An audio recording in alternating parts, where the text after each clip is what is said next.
Amado Padre, gracias Señor, te damos por este tiempo, Señor, que tú nos das una vez más, Señor, por esta clase de Romanos, Señor. Te pedimos, Padre, que dirijas nuestro corazón de la mejor manera, Padre, que nos des una mente abierta, un buen discernimiento, Señor, para entender tu palabra. Danos dirección a cada uno de nosotros como alumnos, Señor, y también te pedimos, Padre, que dirijas al Maestro, Señor, para que todos aprendamos y podamos crecer de la mejor manera, Señor. Sigue cuidando de nosotros, Señor, durante el transcurso de esta clase, Padre, y también en lo que resta de la noche, Señor. Te lo pedimos en Cristo Jesús. Amén. Amén. Pues vamos a empezar la clase en esta tarde. La semana que viene vamos a tener un examen. Dirá, ¿cómo lo va a hacer, hermano? Bien sencillo. La próxima semana van a agarrar una hoja de su cuaderno, le van a poner nombre, fecha, y vamos a hacer un examen donde yo les voy a hacer la pregunta y ustedes van a poner la respuesta, ¿ok? Inmediatamente terminando el tiempo del examen, le van a tomar foto a la hoja y me la van a enviar por WhatsApp. Van a tener 3 minutos para enviar la hoja y así yo lo voy a ir evaluando, ¿ok? Va a ser un examen. ¿De qué va a ser el examen? Bueno, hemos visto Romanos 1 y ahorita vamos a ver parte de Romanos 2 para que vayan repasando. Hermano, ¿qué va a preguntar? Repase los videos. Para eso subí los videos a YouTube para que repase lo que hemos visto, ¿ok? Vamos al libro de Romanos capítulo 2. Empieza... Pastor, disculpe, ¿el video de la semana pasada sí lo subió? No. Sí. ¿Sí? Está, de hecho, compartí el enlace en el grupo. Pero yo no estoy en el grupo. ¿En el grupo de qué? Del colegio. ¿No está en el grupo del colegio? Sí. Ya. ¿Sí está? Ya, pastor. Ya. Ahí está. Dije, qué malos, ¿por qué no la meten al grupo? Pero bueno, vamos a Romanos 2. Dice el justo juicio de Dios. En el contexto, hermanos, ¿a quién va dirigido el capítulo 2? Al pueblo judío. Vamos a analizar un poquito el análisis cultural histórico del capítulo 2. Usted tiene que recordar, hermanos, cómo se sentían los judíos. Los judíos ciertamente son el pueblo escogido de Dios, pero ojo, Dios muchas veces le hizo ver al pueblo judío que no los escogió por ser los más guapos, los más inteligentes, los más sobresalientes. Los escogió, hermanos, por pura gracia. Mas sin embargo, hermanos, los judíos sí se sentían en otro nivel.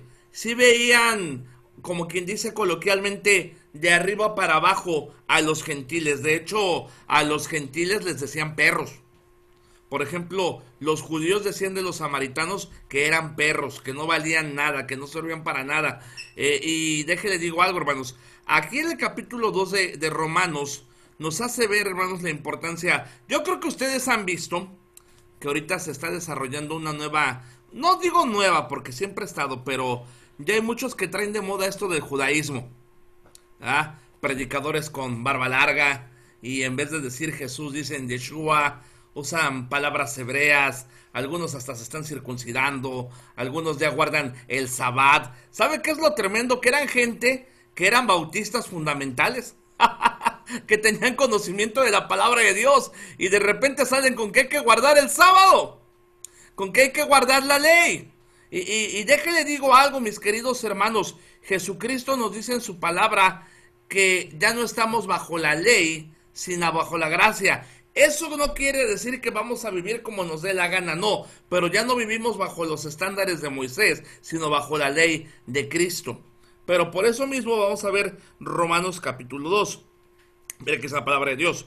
Por lo cual eres inexcusable. Pocas palabras que no tiene excusa.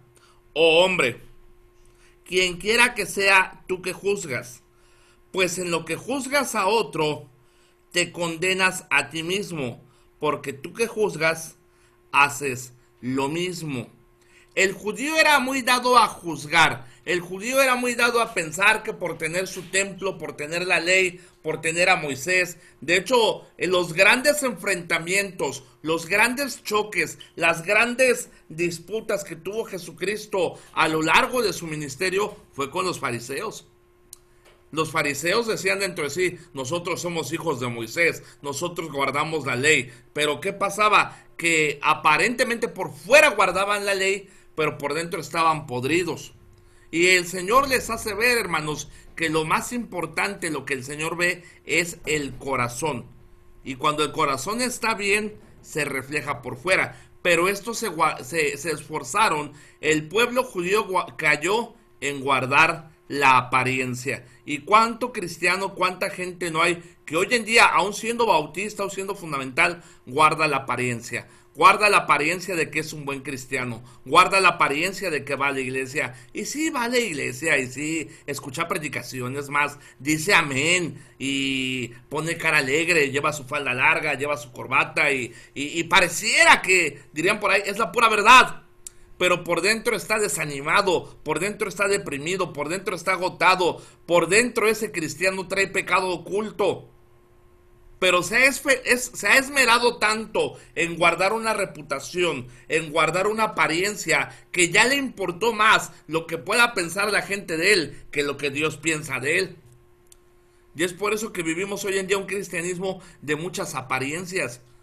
Y de repente hay gente que parece tan cristiana, tan buena, tan real, pero ya conviviendo con ellos, ya conociéndolos, ya escuchándolos, ya en el día a día, sacan lo que son. Porque realmente, hermanos, no sé si le ha pasado a usted, a mí me ha pasado que de repente conoces a alguien así por encimita, superficialmente, pero ya cuando empiezas a convivir con la persona, a hablar con la persona, a pasar tiempo con la persona, entre más conoces a la persona, más te decepciona la persona, porque le tenías en otro concepto, pero te das cuenta que la persona pues es chismosa, la persona es rencorosa, la persona es amargada, la persona habla mal de otros y te quedas pensando, wow, le tenía en este concepto, pero ya conociéndolo resulta que es otra clase de persona. ¿Por qué? Porque muchas veces las personas se esfuerzan por guardar una apariencia. ¿Cuántos matrimonios, hermanos, no conocemos que guardan las apariencias? Que en el Facebook son, wow, yo te amo, mua, y besos, corazones, y ay, y uno dice, wow, ¿cuántos se aman? No, hombre, esos son unos tórtolos. Qué hermoso matrimonio. Él le dedica palabras a ella y ella le dedica palabras a él. Y de repente, pum, se divorciaron. Pues ¿cómo se divorciaron los tórtolos? ¿Por qué? Porque era pura apariencia. Porque querían aparentar ante la gente. ¿Cuántos jóvenes no hay en las iglesias que aparentan ser buenos cristianos? El varón aparenta ser un buen varón espiritual, temeroso de Dios, pero por dentro trae pensamientos de fornicación, de inmundicia, sucios. ¿Y cuántas veces ese tipo de gente que guarda una apariencia hace tropezar a señoritas o señoritas a jóvenes? Hay señoritas que aparentan ser muy santas, muy espirituales, muy buenas, pero por dentro hay algo mal en su corazón. Entonces, ¿qué debemos entender, hermano? Nosotros nos debemos esforzar, hermanos, por dejar de aparentar. Y eso no implica, el hecho de dejar de aparentar no implica que nos comportemos como barbajanes o como salvajes, no. Pero implica, hermanos, que antes de señalar, antes de juzgar, antes de criticar, debemos examinarnos a nosotros mismos. Ojo, hay una gran diferencia, hermanos, entre redarguir a criticar. Porque hay mucha gente que dice, es que a mí no me critiquen, a mí no me digan nada. No, yo como tu hermano en Cristo, en el amor de Cristo, debo decirte las cosas. Pero no sé si me estén entendiendo, hermanos. Hay maneras de decir las cosas en amor. Por ejemplo, ustedes que ya son adultos, que son líderes espirituales. Por ejemplo, ustedes que tienen hijos. Yo tengo un hijo adolescente. Yo creo que varios aquí tienen hijos adolescentes. Y están en una etapa difícil, en una etapa pues de rebeldía, de necedad, de que de repente, no sé si les ha pasado a ustedes, pero a mí me pasa que de repente le doy una orden a mi hijo y mi hijo me hace una cara fea. Le digo, hijo, haz esto, y se pone así enojado. O lo hace de mala gana, o avienta las cosas. ¿Y qué pasa, hermanos?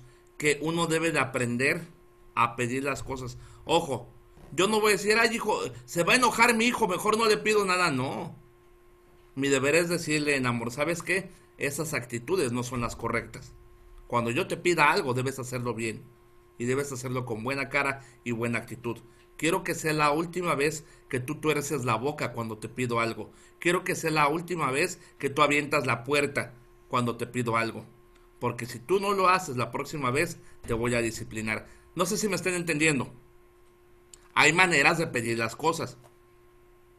Pero si yo veo que mi hijo aviento la puerta y yo agarro y digo, a ver, hijo de Satanás, ven acá, y lo empiezo a cintarear y a pegarle, no va a surtir ningún efecto. Hay maneras de pedir las cosas. Al igual nosotros, hermanos, cuando estamos en liderazgo espiritual, yo creo que usted que está tomando esta clase tiene un cierto liderazgo espiritual entre ciertos hermanos de la iglesia.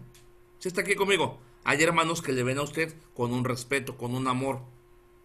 Y usted tiene toda la autoridad espiritual, hermanos, para que si ve a algún hermano cometiendo algún tipo de error en el amor de Cristo, llamarle la atención. No, hermano, es que yo no soy quien para juzgar. No, no le estás juzgando. Ojo, le estás redarguyendo. ¿Sí está aquí conmigo? El que juzga, señala. ¡Mira! ¡Está tomando! El que redarguye, el que quiere ser bendición, va con él directamente. Ojo, porque así se hacen los chismes. Si tú ves a un hermano que está haciendo algo que no debe, ve directamente con el hermano. No se lo cuentes a otra persona porque eso es chisme. Amén, hermanos. Por ejemplo, yo vi al hermano Carlos Antolines y estaba tomando. ¿Cómo? Yo lo vi. No, aunque tú lo hayas visto, si lo viste, mi deber no es decírselo al hermano Juan, ni a la hermana Miriam, ni al hermano Rafael. Mi deber es ir con Carlos. ¿Sí están aquí conmigo, hermanos? Mi deber es ir con Carlos. Hermano Carlos, fíjese que el otra vez iba por la calle y yo le vi a usted tomando una cerveza, hermano. Yo le digo algo, yo le amo, y me puso muy triste esa situación. Yo voy a estar orando por usted, hermano, para que Dios le dé victoria sobre ese pecado. ¿Sí están aquí conmigo, hermanos? Hay una gran diferencia entre hacer eso y contarle a todo mundo que viste a Carlos tomando. Porque tú crees que le va a ayudar a Carlos que le cuentes a todo mundo que lo viste tomando. No, no le va a ayudar. Al contrario, todos lo van a criticar, todos lo van a juzgar, todos lo van a ver con el apestado. Pero si tú te tomas el tiempo, cuando ves a una persona que está actuando mal, ir directamente con la persona y en el amor de Cristo decirle, hermano, yo vi esto en ti, yo vi esta situación, pero hermano, yo soy tu hermano en Cristo, yo te amo y no te estoy juzgando, no te estoy criticando, sé que somos carne, sé que podemos caer, sé que podemos cometer errores, hermano, créeme que yo no se lo voy a decir a nadie, hermano, voy a estar orando por ti. Hermano, y si es un hermano en liderazgo, yo creo que sería sabio, hermanos, también hacerle saber al pastor. Si tú ves de repente, hermano, a un hermano de liderazgo, llámese líder de jóvenes, de coro, o con una posición en la iglesia, haciendo algo que viste, es deber decirle al hermano, hermano, te vi, y se lo voy a comentar al pastor, no como chisme, pero tú tienes un liderazgo. ¿Sí están aquí conmigo, hermanos? Hay maneras de hacer las cosas correctas. Entonces, vemos, hermanos, que los judíos se sentían el estándar. Los judíos se sentían los señalados para indicar los errores de todos. Pero aquí Pablo le dice en el 2, mas sabemos que el juicio de Dios contra los que practican tales cosas es según verdad. Y mire, aquí le voy a compartir parte de la introducción. Vamos ahí y dice aquí, fíjese, el juicio es de acuerdo a la verdad de Dios. Fíjese qué tremendo, dice, mientras el judío leía la acusación de Pablo a los gentiles, porque ojo, en el capítulo 1, Pablo se va sobre los gentiles. Debe haber sonreído y dicho, se lo merecen. Su actitud sería la del fariseo. ¿Verdad? ¿Se acuerdan de esa parte en Lucas donde el fariseo se para en el templo y dice, Señor, te doy gracias que no soy como los otros hombres, yo diezmo, yo ofrendo, yo enseño, no soy como aquellos? Y dice la palabra de Dios que en el mismo momento llegó un gentil y decía, Señor, ten misericordia, sé propicio a mi pecador. Y Cristo dijo que el que descendió justificado no fue el fariseo, sino el publicano. Y aquí dice, Pablo le devuelve al judío el mismo juicio que hacía con el gentil. Tú haces lo mismo que hacen los gentiles, de modo que eres igualmente culpable. Ellos pensaban que por el hecho de ser judíos podían hacer lo que les daba su gana, al fin era el pueblo de Dios. Pero aquí Pablo los confronta y dice, así como Dios va a juzgar a los gentiles, también va a juzgar a los judíos. El juicio divino de los hombres no es conforme a rumores o chismes, ni opiniones, ni a la evolución humana. Es según verdad. Alguien ha dicho, detestamos nuestras fallas, especialmente cuando las vemos en otros.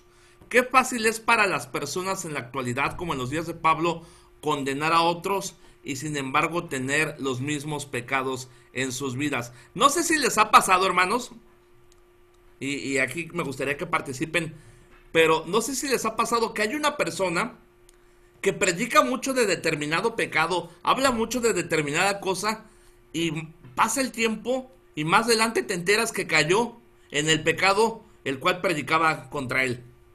No sé si les ha pasado. ¿Verdad que sí, hermanos? Amén, pastor. La verdad, es bien increíble. Yo me acuerdo de un brother, ¿verdad? Que predicaba duro contra cierto pecado. No voy a decir cuál, ¿verdad? Pero, y decía, no, y acá, y allá, y guau, guau, guau. Y de repente pasó el tiempo y ¡bum! Cayó en el pecado que tanto condenaba. ¿Por qué? Porque muchas veces, hermanos, su subconsciente los traiciona. Y así estaban los gentiles, señalando, los judíos, señalando los pecados de los gentiles, pero no se daban cuenta que ellos mismos los estaban cometiendo. Mire qué dice en el 3. Y piensas esto, tú, oh hombre, tú que juzgas a los que tal hacen, y haces lo mismo, que tú escaparás del juicio de Dios. Y aguas, hermanos, aguas. Porque esto también, en el contexto original, va para los judíos, pero también, hermanos, lo podemos aplicar para el liderazgo espiritual. Ustedes que van para pastores, ustedes que van para líderes, son los más expuestos a de repente llegar a predicar algo y no vivirlo. Ayer yo comentaba algo bien cierto. Estamos llenos. Usted abre el Facebook y está lleno de predicadores, llenos de videos de predicadores. Y hermanos, hay enseñanza, pero hasta para aventar para arriba. Y todo mundo habla, ya habla. Pero hermano, no se trata de hablar la vida cristiana, no se trata de predicar la vida cristiana, se trata de vivir la vida cristiana. La gente no quiere ya predicadores, quiere gente que realmente refleja a Cristo en su carácter, en su manera de ser. Y muchas veces, y yo lo comentaba ayer a alguien se puede parar, ojo, fíjate lo que te estoy diciendo, anota esto es bien importante. Alguien se puede parar y predicar un sermón excelente sobre la santidad sin vivir en santidad. ¡Wow! ¡Qué tremendo! Me ha tocado verlo. Me ha tocado gente predicar sobre la santidad de una manera espectacular, con un tremendo bosquejo, expositivamente, punto 1, punto 2, punto 3, conclusión, aplicación. Vámonos, tremenda predicación de la santidad. Pero realmente la persona que lo predicó no lo vivía. Me ha tocado tremendos mensajes, hermanos, no solo de la santidad. Me ha tocado escuchar tremendos mensajes, hermanos, acerca del chisme. Y aquella persona predicó un tremendo mensaje del chisme. Y wow, tremendo mensaje. Pero resulta que quien lo predicó es bien chismoso. Me ha tocado pastores predicar contra la soberbia y son bien soberbios, bien mentirosos, bien chismosos, con mentalidad fornica. ¿Sí están aquí conmigo? No se trata de lo que tú puedas decir, no se trata de lo que tú puedas predicar, no se trata de lo que tú puedas enseñar, se trata que realmente debes esforzarte por vivir este bendito libro, aplicar este bendito libro, vivir este bendito libro, y cuando el Señor te dé de su gracia, hermanos, y te pares a enseñar este bendito libro, no te pares con soberbia, no te pares con autoconfianza, te pares con temor, te pares con terror. Hermano, yo le digo algo, yo ni quiero enseñar.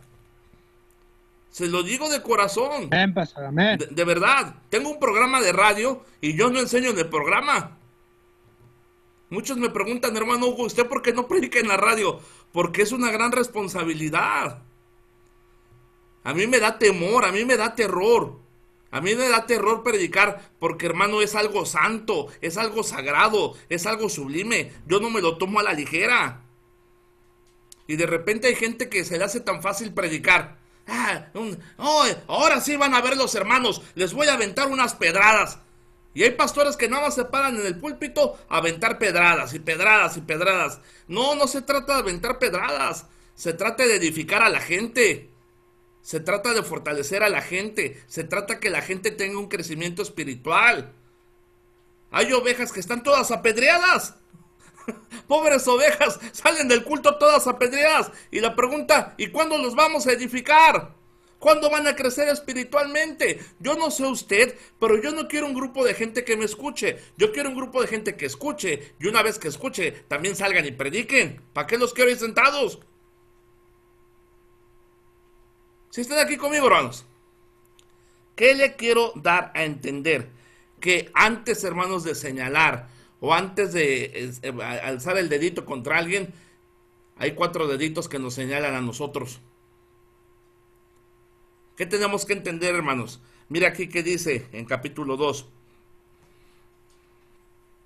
No hay escapatoria del juicio de Dios. 2:4 dice, o menosprecias las riquezas, fíjate, las características de nuestro Dios, de su benignidad. Hermano, yo le pregunto, ¿Dios ha sido benigno con usted? Dios ha sido benigno con nosotros. Le pregunto, ¿Dios ha sido paciente con nosotros? Dios ha sido longánime con nosotros. Fíjese, benignidad, paciencia, longanimidad, ignorando que su benignidad te guía al arrepentimiento. Y luego dice el 5, pero por tu dureza y tu corazón no arrepentido, atesoras para ti mismo ira, para el día de la ira y la revelación del justo juicio de Dios. Fíjense qué tremendo, hermanos. Va a llegar un momento en que el Señor va a juzgar cada acción de cada persona que se está llevando a cabo. Pero ahora fíjense, vamos a algo teológico. Mire qué dice aquí el 6 y el 7. El cual pagará a cada uno conforme a sus ¿qué? Sus obras. Y ahí mismo dice en el 7, vida eterna. Y fíjate, de aquí se agarran muchos que creen en la salvación por obras. Es que Dios nos va a pagar conforme a nuestras obras. Y hermano, ¿por qué dice usted eso? Bueno, es que Romanos capítulo 2, textos 6 y 7, dice la Biblia que Dios pagará a cada uno conforme a sus obras. Y dice el 7, vida eterna a los que perseveran. ¿Cuántas veces no ha escuchado usted eso de un pentecostés? Oiga, ¿usted tiene la seguridad de que cuando muera va a ir al cielo? Estoy perseverando. Estoy perseverando. No estoy seguro, estoy perseverando. ¿Por qué? Porque Romanos capítulo 2, texto 7 dice que la vida eterna es para los que perseveran en bien hacer, buscan gloria, honra y ¿qué? E inmortalidad. ¿Qué pasa, hermanos? ¿Será cierto eso? ¿Será cierto eso que la vida eterna es a los que hacen buenas obras? ¿Por qué no? Si aquí lo dice.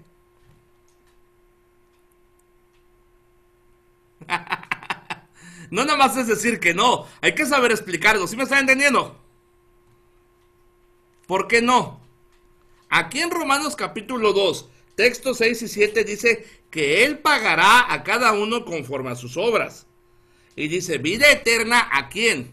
A los que perseverando en bien hacer buscan gloria y honra e inmortalidad, pero ira y enojo a los que son contenciosos y no obedecen a la verdad, sino que obedecen ¿a qué? La injusticia. Entonces les vuelvo a preguntar, ¿la salvación es por obras? Para nada, pastor. No. Ahora, por ejemplo, le pregunto al hermano Rafael, ¿tú cómo le explicarías a una persona que este texto no hace referencia a la salvación por obras? ¿Tú qué le dirías, Rafael?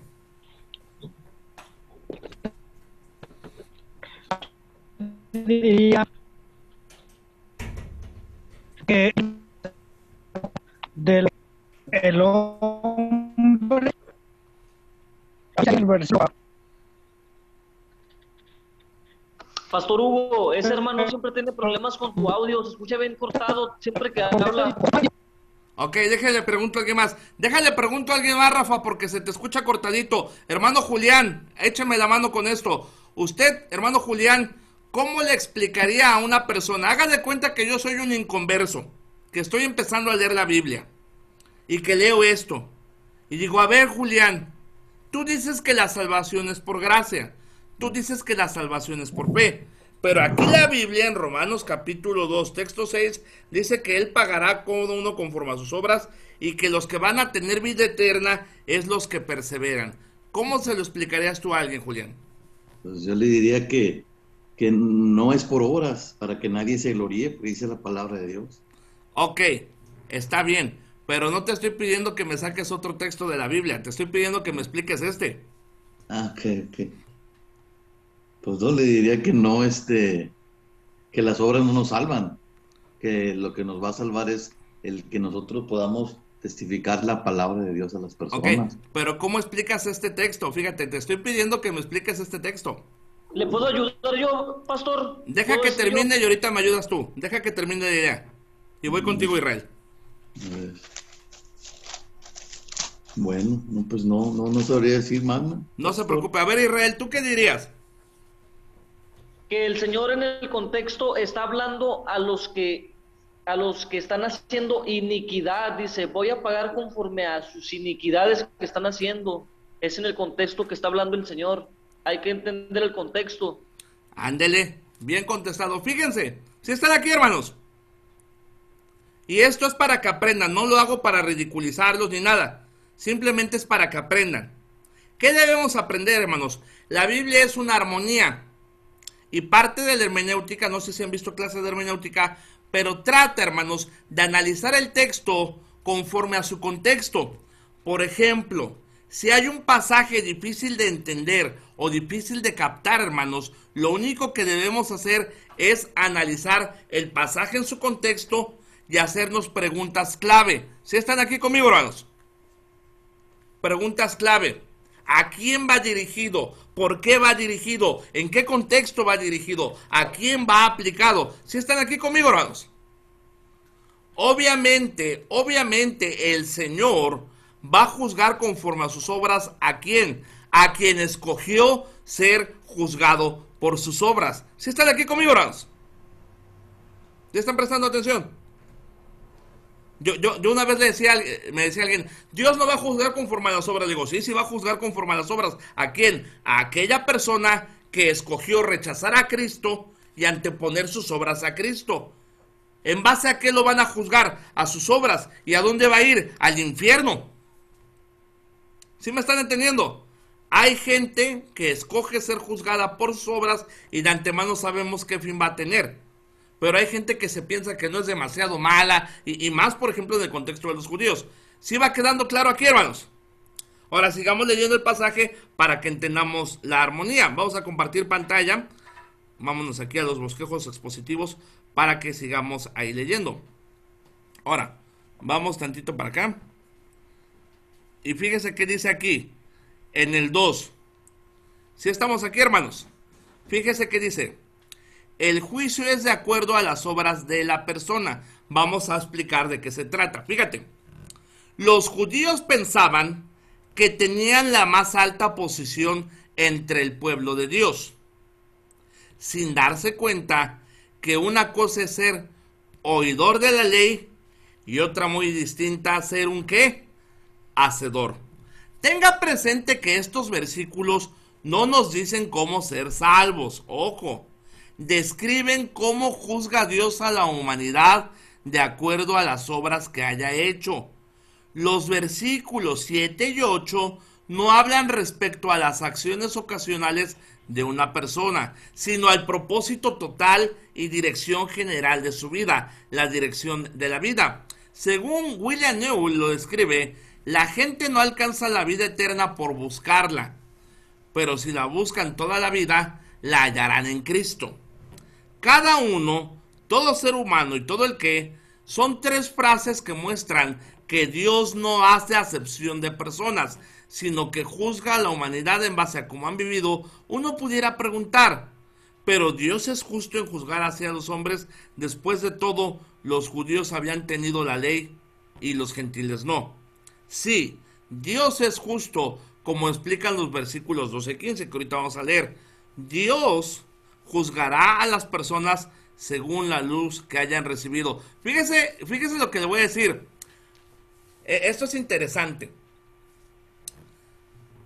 ¿Se acuerdan de aquella parte, hermanos, donde Jesús exclama una lamentación que está en las ciudades de Galilea y dice: ay de ti Corazín, ay de ti Betsaida, porque si en Tiro y Sidón se hubieran hecho los milagros que en ustedes han sido hechos, tiempo ha que se hubieran arrepentido. Y tú, Capernaum, que eres levantada hasta el cielo, hasta el Hades serás derribada. Fíjense qué tremendo. Sí va a haber niveles, hermanos, en los cuales, aunque todas las personas, hermanos, que mueran sin Cristo van a tener una condenación, sí va a haber niveles, hermanos, en los cuales serán juzgadas. No sé si me están entendiendo. ¿Sí va quedando claro? Ahora, con eso en mente, vamos a ir, acompáñenme por favor, en el 11. Porque no hay acepción de personas para con quién, para con Dios. Y fíjense, ¿se acuerdan lo que les comentaba? 12. Porque todos los que sin la ley han pecado, sin la ley también, ¿qué dice? Perecerán. Y todos los que bajo la ley han pecado, por la ley serán, ¿qué dice? Juzgados. Porque no son los oidores de la ley los justos ante Dios, sino los hacedores de la ley serán justificados. Por cuanto los gentiles que no tienen ley hacen por naturaleza lo que es de la ley. Estos, aunque no tienen ley, son ley para sí mismos, mostrando la obra de la ley escrita en sus corazones, dando testimonio su ¿qué? Su conciencia, y acusándoles o defendiéndoles sus razonamientos. En el día que Dios juzgará por Jesucristo los secretos de los hombres conforme a mi evangelio. Esto quiere decir que todas aquellas personas que han muerto sin la ley serán juzgadas, pero ojo, Dios a todas las personas les dio una conciencia y un razonamiento. No sé si han leído ustedes, hermanos, la historia del libro Hijo de Paz, del misionero Don Richardson.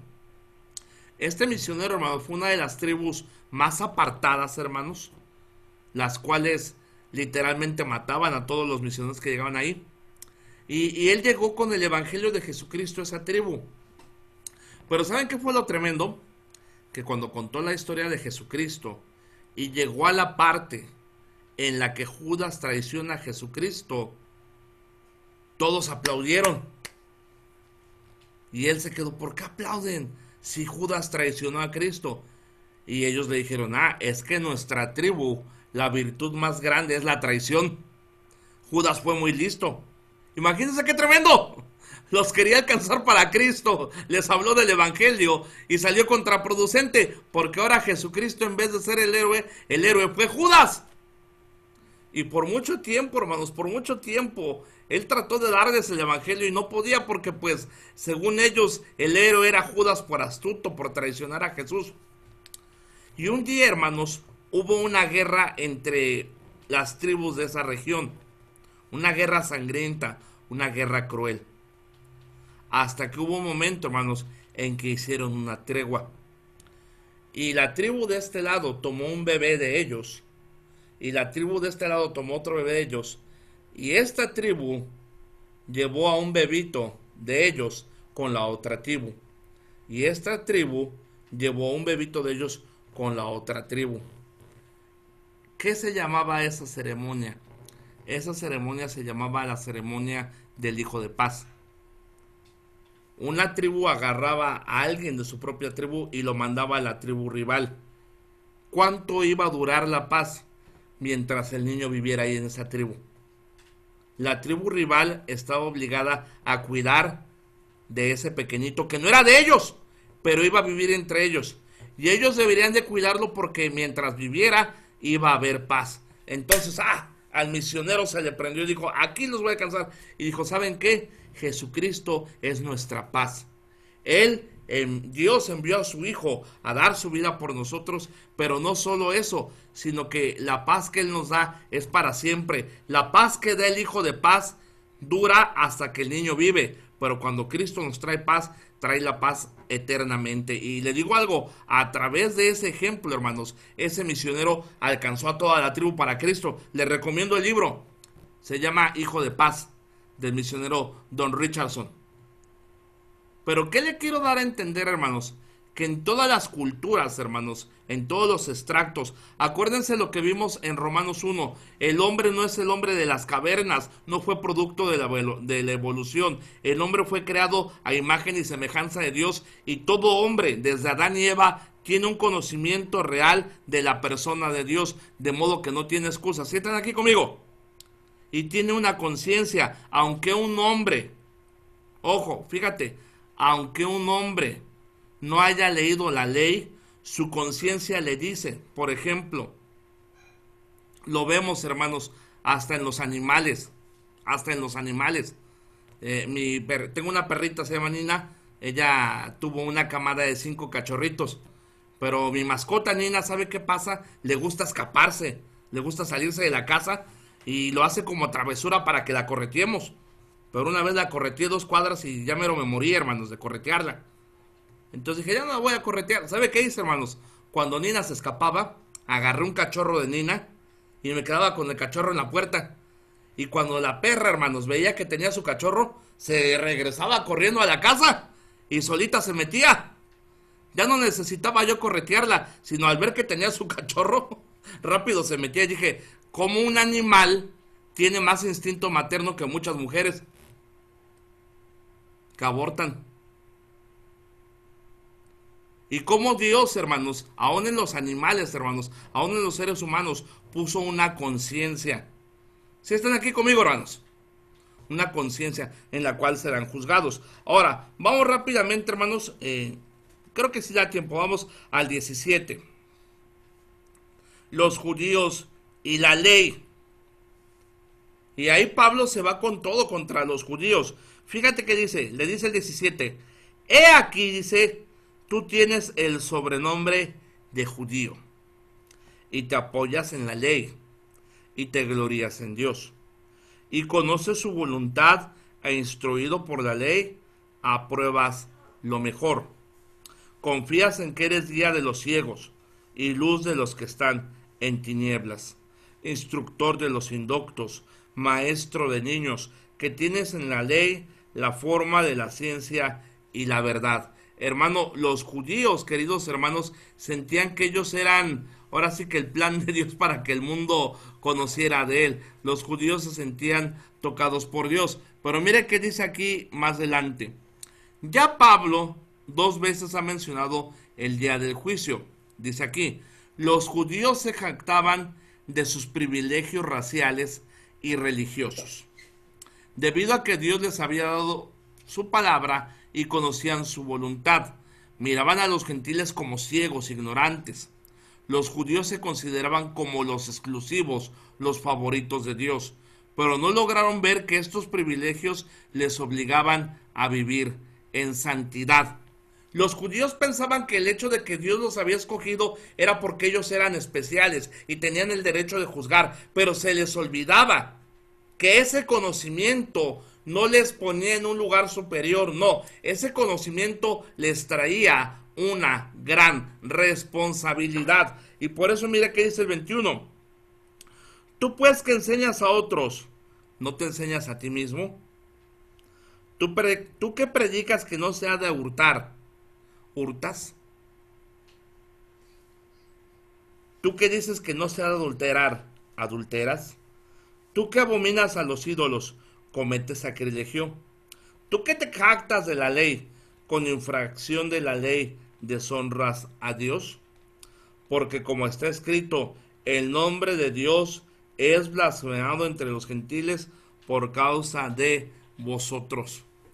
Por eso mucha gente no quería nada con Dios, no quería nada con este Dios de Israel, porque hermano, estas personas, estos judíos, con la manera de vivir, en vez de traer honra y gloria a Dios, les había sido confiada la palabra, les había sido confiada la ley, habían sido el pueblo escogido de Dios, pero en vez de tomarlo como una oportunidad de dar testimonio al mundo de la santidad, de la grandeza, del poder, de la misericordia de Dios, en vez de usar su posición para ser de bendición, esa posición de jactancia, de soberbia, de arrogancia, de creerse más que los demás, les trajo condenación. Hermano, qué bonito es servir a Dios, qué bonito es anhelar ser pastor y conocer la palabra de Dios, pero si este conocimiento, si esta enseñanza te va a hacer un hombre soberbio, creído, vanaglorioso, mejor, hermano, retírate de servir al Señor, porque, hermano, entre más conoce uno, más responsable uno es.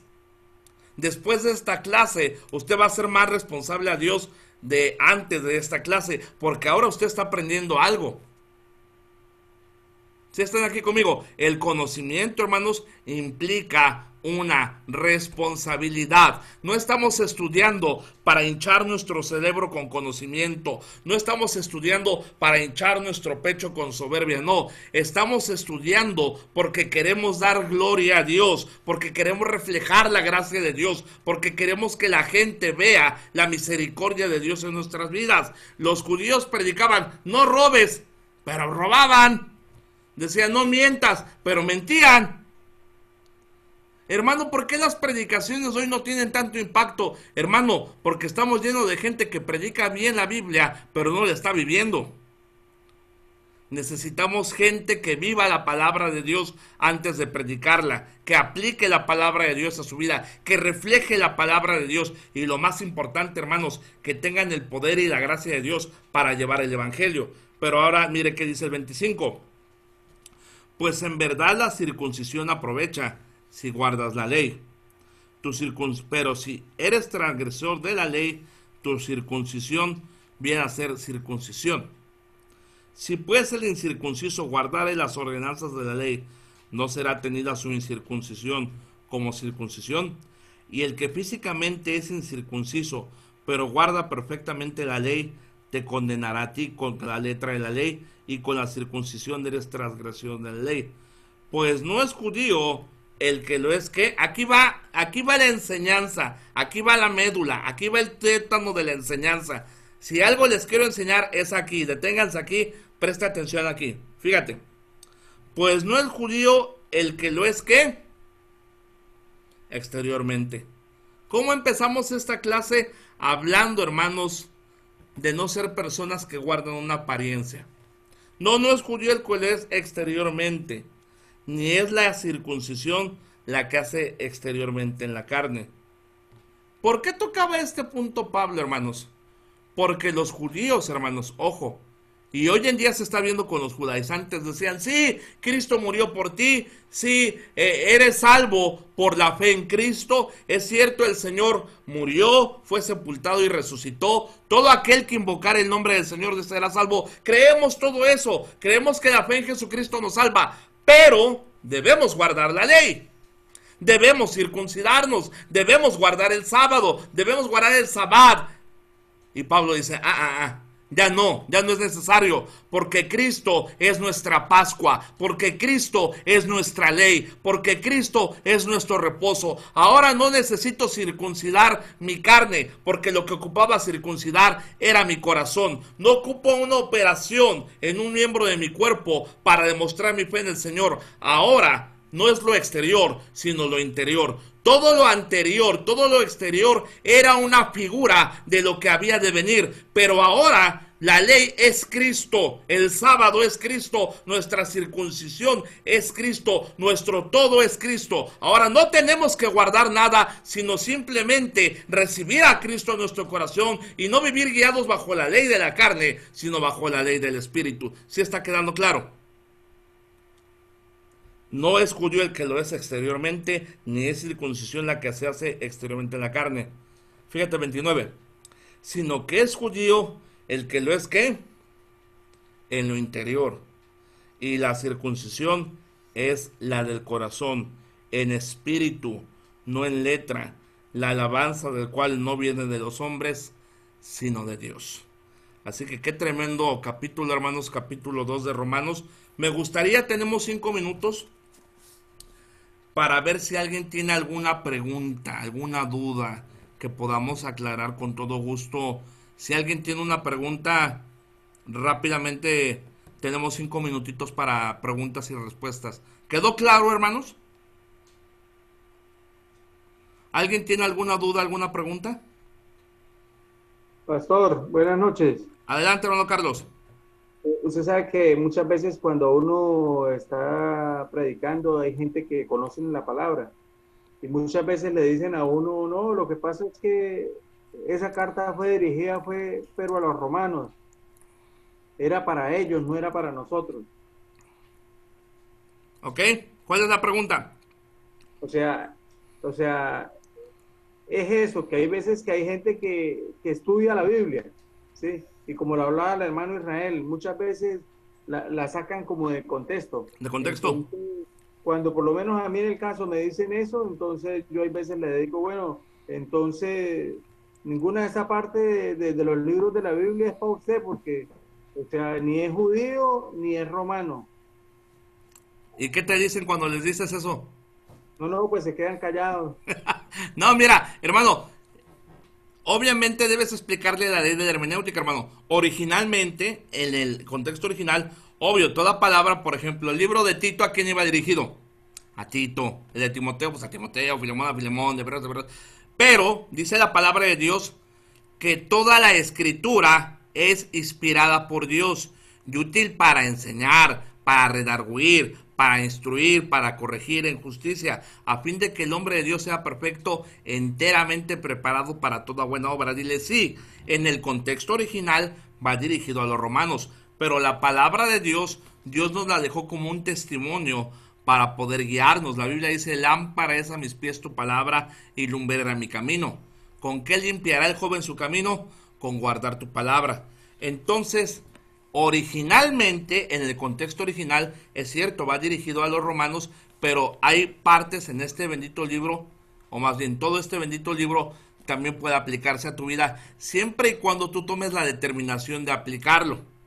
Porque también si eres un necio, por más de que yo te hable 10 horas, si no quieres entender, va a estar de más.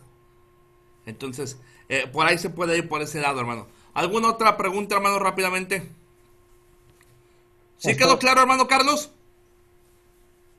Ok, ¿alguien más? Pastor. Hermano Dionisio. ¿De dónde es usted, hermano Dionisio? Toluca, Estado de México. Amén, Dios le bendiga, gusto saludarle, dígame. Gracias, pastor. En el versículo 24 dice, como está escrito, el nombre de Dios es blasfemado entre los gentiles por causa de vosotros. Amén. Ahí se está refiriendo especialmente a los judíos. Así es. Ahora, en la actualidad, ¿cómo aplicaríamos esto? A lo mejor desviándome un poquito, un ejemplo tal vez muy controvertido. Podríamos decir ahí que a lo mejor si algún cristiano ahorita en la actualidad podría compararse a lo mejor como un judío, y aquellos que no han recibido a Cristo podrían ser como unos gentiles ahora. Pues sería espiritualizarlo mucho. Recuerden, no hay que espiritualizar tanto la Biblia, ¿verdad? Hay que tomarla como es. Sí podemos aplicarlo como un ejemplo, pero ya nombrar a alguien un judío o como ya es espiritualizarlo. Por ejemplo, hay una Biblia de estudio, no sé si la han leído, la Biblia Scofield, que Scofield espiritualiza hasta las palomas. Entonces, no se trata de espiritualizar todo. Lo podemos poner como una analogía, pero ¿verdad? No abusemos de las analogías. Si tú sientes, por ejemplo, en una prédica que pueda aplicar, aplícalo, ¿verdad? Pero lo que yo siento es que de repente aplican muchas analogías y se pierde el sentido. Si el ejemplo que quieres poner encaja, ¿verdad? Yo trabajé en la construcción muchos años y, por ejemplo, si es un block que encaja en el muro, aplícalo, porque va a ser bendición, ¿verdad? Pero no le pongas, dirían por ahí, más crema a los tacos de lo que es. O sea, haz de cuenta que ponle el queso que lleva y ya, porque también mucha crema, muchos tacos te empalaga. Entonces, en pocas palabras, sí puede aplicar, pero un consejo para todos los que me están escuchando es, no espiritualicemos tanto la Biblia, no le demos un sentido a la Biblia que el que es el original. aquí hace referencia en el contexto original a que por el pecado de los judíos el nombre de Dios era blasfemado. Al día de hoy podemos aplicar que por el pecado de los cristianos mucha gente no quiere conocer nada de Dios. Así podemos aplicarlo y no nos apartamos del sentido que quiere decir el autor. ¿Cómo ve, hermano? Sí, pastor, de hecho tal vez no me expliqué, esa era a lo mejor mi pregunta, porque hay realmente cristianos que tal vez a veces decimos algo pero no lo hacemos. Entonces, por eso los incrédulos aún no quieren a veces dar ese paso. Exactamente, ahí aplica muy bien el pasaje. Excelente, hermano, muy bien. Muchas gracias, pastor. ¿Quedó claro? Sí, pastor. Pastor Hugo claro. Martínez. Hermano Israel, adelante. ¿Cómo podríamos rebatir con un pastor pentecostal? Un suponer, yo estoy testificando y me topo con un pastor pentecostal y casualmente él saca el versículo ese del 7 que de las obras, el que vimos ahorita.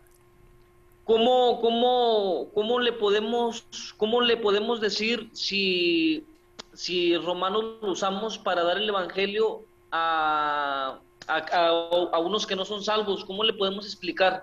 Porque no solo lo damos a los que son salvos, sino a los que no son salvos.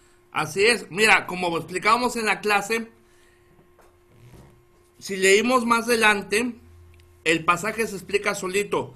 Ya si no entiende con la lectura del capítulo original, el capítulo 3 ya te hace ver la amplitud. Recuerden que en aquel entonces, cuando Pablo escribió, no había versículos, no había capítulos. Esto ya es algo más moderno. Pero, por ejemplo, le voy a poner un ejemplo a usted, hermano Israel, de cuando alguien toma algo de contexto. Por ejemplo, no sé si saben que en Estados Unidos hace como un año mataron a una persona de color, unos policías, y sacaron la golpiza. Entonces, ¿sí o no, hermanos? Al ver la manera en la que golpeaban al morenazo, ¿qué pensó uno? Qué malos son los policías. ¿Pero por qué? Porque nada más vimos un cachito de ¿qué? Del video. ¿Verdad que sí? Pero luego subieron otro video donde se presenta toda la acción. Y ahí vemos en la acción que los policías le pidieron amablemente que se detuviera y no se detuvo. Que escupió a los policías, que golpeó a los policías, que iba drogado.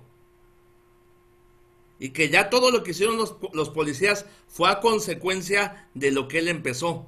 Pero si nada más nos quedábamos con esa parte de que lo golpearon, hubiéramos emitido un juicio sobre los policías. ¿Sí están aquí conmigo? Entonces lo mismo aplica al pasaje. Si nada más, hermanos, agarramos el 2.7 y nos agarramos a una doctrina con el 2.7, no tenemos que entender todo el pasaje, leer todo el capítulo 2 y parte de 3 para darnos cuenta que el autor no hace referencia a la salvación por obras, sino que el Señor va a juzgar por sus obras a quien determina ser juzgado así. Es lo que está queriendo decir el autor ya en la totalidad de su contexto, que el Señor va a juzgar por sus obras a aquella persona que escoja ser juzgada así. Porque más adelante en el mismo libro dice: porque la paga del pecado es muerte, mas la dádiva de Dios es vida eterna, ¿verdad? Lo vemos. Y dice aquí, por ejemplo, en el 3, bien ahí cerquita, acompáñame. El 28. Acuérdense que en aquel entonces no había capítulos ni versículos, ¿verdad? Pero aquí Pablo concluye la idea del contexto del 2 y 3. Fíjate qué dice. Desde el 3:27. ¿Dónde pues está la jactancia? ¿Quién se estaba jactando? Los judíos. Queda excluida. ¿Por cuál ley? ¿Por la de las obras? No. Sino por la ley de ¿qué? De la fe. Y fíjate, subráyalo. Concluimos. O sea, ahí se cierra ¿qué? La idea. La idea que empezó desde el 2. ¿Sí están aquí conmigo, hermanos? Ahí se concluye. Concluimos pues que el hombre es justificado por fe sin las obras de ¿qué? De la ley. Ojo, si nada más agarro el capítulo 2, texto 7, o 6 y digo, el cual pagará, y nada más me aferro a eso, pues de ahí no voy a salir. Pero si analizo la Biblia en su contexto hermenéutico y analizo los pasajes paralelos, me doy cuenta que es parte de una idea que concluye con que el hombre no será justificado por la ley. No sé si le quedó claro, hermano. Sí, pastor, gracias. Excelente, hermano, Dios le bendiga. Bueno, ya se nos acabó el tiempo de preguntas y respuestas. Espero les haya sido bendición la clase. Que Dios los bendiga. Y bueno, envía el video, sube el video. Sí, ahorita subo el video. Gracias, Dios los bendiga, hermano. Dios los bendiga y bueno. Ahí manda la información del libro, hermano. Del Hijo de Paz, claro que sí. Ese no lo tengo en PDF, si no se lo regalaba, pero está muy bueno, es un libro muy bueno, el libro Hijo de Paz, el libro misionero. Bueno, que Dios los bendiga. Acabamos esta reunión. Dios los bendiga. Que Dios le bendiga, Pastor Hugo. Hasta luego. Dios los bendiga. Dios les bendiga a todos, hermanos. Igualmente, hermana.